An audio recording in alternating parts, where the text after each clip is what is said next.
Back to the title race, shall we? When we look at these fixtures, Martin, I know you've written them all down there and you've worked out who's going to get what points. This is just in the Premier League, of course, and they meet each other, don't they, on Sunday, the 19th of April at the Etihad. When does Keown pop the non-alcoholic champagne? Well, I think it goes from game to game. So if Arsenal win the next one and they don't win at Chelsea, you know, that's a massive game, isn't it? Away at Chelsea. Chelsea need points themselves. And then the Arsenal match, Arsenal maybe puts it out of sight if they beat City away. It could be all done then. So really it's on City to close this gap. But it is doable, that's for sure. And I've been in a situation and done that. We've got the psychology of the League Cup final as well. I wonder how much that plays into it, Stu. That'll be big, make no mistake, you know. Whichever team end up picking up that trophy, it gives that individual club a massive lift. And it's a nice distraction to have, isn't it, away from the league campaign.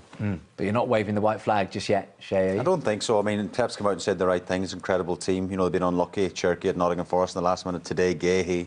Them big chances aren't going in the back of the net. But I think in the cold light of day, you know, even Pep, the great manager he has been, he'll probably quietly speak to his sort of friends and think, you know, I think the party's over. Martin can't open that non-alcoholic champagne and celebrate. He just won't say it on air. He'll be celebrating after this. The smile's starting to come through there on Keown's little face, isn't it? Stuart, you're the manager amongst us, and Pep Guardiola in his press conference ahead of the West Ham game said if we don't win there, the title's over. Yeah. He's coming out, he's fighting talk now. He has to do that, right? Yeah, of course, he's got to build his squad up. They've got a massive game midweek, and he's got to try and turn a deficit round in that game, which is going to be tough.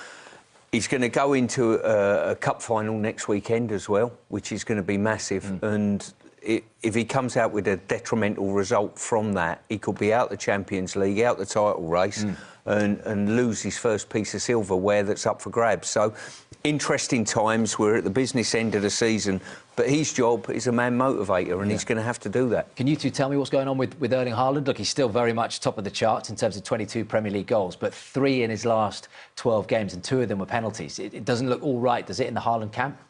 Well, it's what the creativity in the final third. He's not getting on the ball as much as he wants to. It's just not clicking. Semenyo's come in and sort of stole his mantle a little bit. He scored 6 goals in that period, and I think he's only scored 2, and they were from the penalty spot. So I think the manager, though, has been really quite realistic there. They've just had 3 away games. They've been away at Newcastle, Real Madrid, West Ham.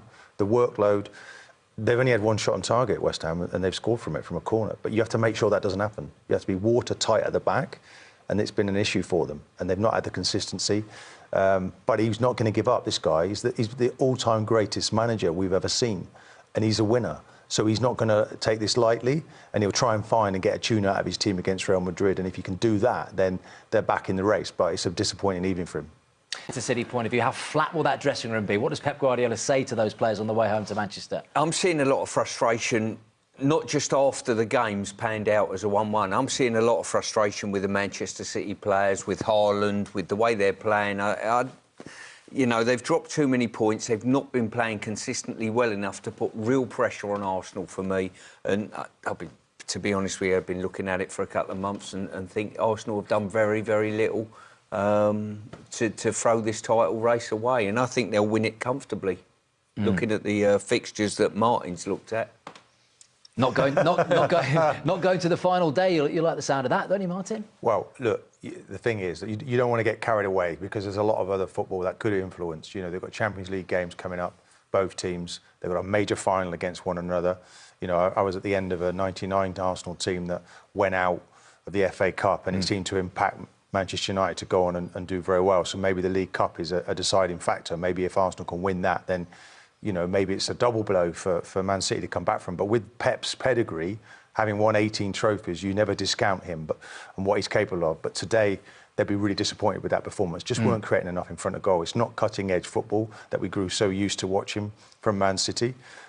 He did tell us before the game, Pep, that it's a must-win game, and they didn't win it.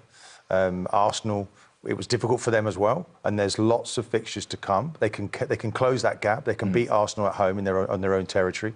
They can win their game in hand, but, you know, still Arsenal will have a cushion. So plenty of football left. This is Martin Keown happy, by the way. I know. Shay, you know, he's holding it in here. So we were hoping tell his face there. We were hoping he was just going to open up and say, you know, we've got one hand on the trophy. Too professional for that. It's a wrap. You know, because it feels that way actually from an ex-Manchester City point of view. It feels like this is not the Manchester City of old.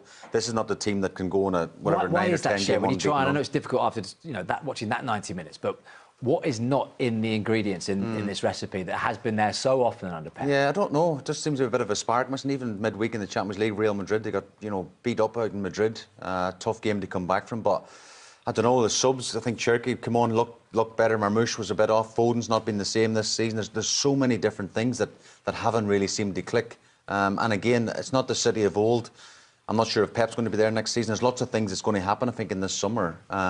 There are 6 or 7 players here, though, that, and you look and you think the backbone of the club is gone, isn't it? So when Gundogan goes, De Bruyne goes, the goalkeeper goes, Walker goes, there's a turnaround. So we shouldn't really be surprised.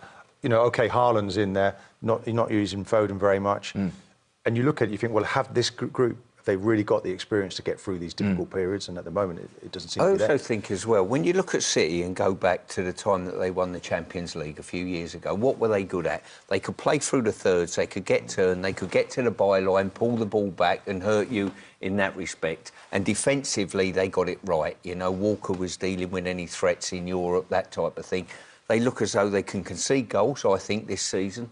They look flimsy in that respect. And also, as well, they've not got the cutting edge that we've been used to over time with City. And I think that will cost them eventually. Yeah. There were a hatful of chances, Shay, in the second half. From Arsenal Manchester have City. taken a huge step in the Premier League title race after Manchester City dropped points in a dramatic 1-1 draw against West Ham United F.C. The result means the Gunners now sit a commanding 9 points clear at the top of the table, sending shockwaves through the title race and putting even more pressure on Pep Guardiola's side. Soccer ball fire. Manchester City started the match with all the attacking intent expected of a title contender, but West Ham's defensive resilience and clever counterattacks frustrated the champions. Despite City controlling possession for much of the game, they struggled to break down a disciplined West Ham backline. This unexpected draw leaves City needing a flawless run in the remaining fixtures to catch Arsenal. For Arsenal, the news was a welcome boost. Manager Mikel Arteta and his squad can now focus on maintaining momentum, knowing their lead is more substantial than ever. The psychological edge is firmly in the Gunners' favour, as every dropped point by City brings them closer to securing the Premier League crown. Fans and pundits have been quick to react to the outcome. Social media is buzzing with discussions about whether this could be the season Arsenal finally claimed the title, and whether City can respond under the mounting pressure. Analysts praised Arsenal's consistency and highlighted how crucial it is for the Gunners to continue performing at a high level in the final stretch of the season. The title race is far from over, but the dynamics have clearly shifted. Arsenal now have the advantage, and every upcoming match will be pivotal. City must find answers quickly if they hope to reclaim their dominance, while Arsenal will look to capitalize on their position to edge closer to a historic Premier League triumph.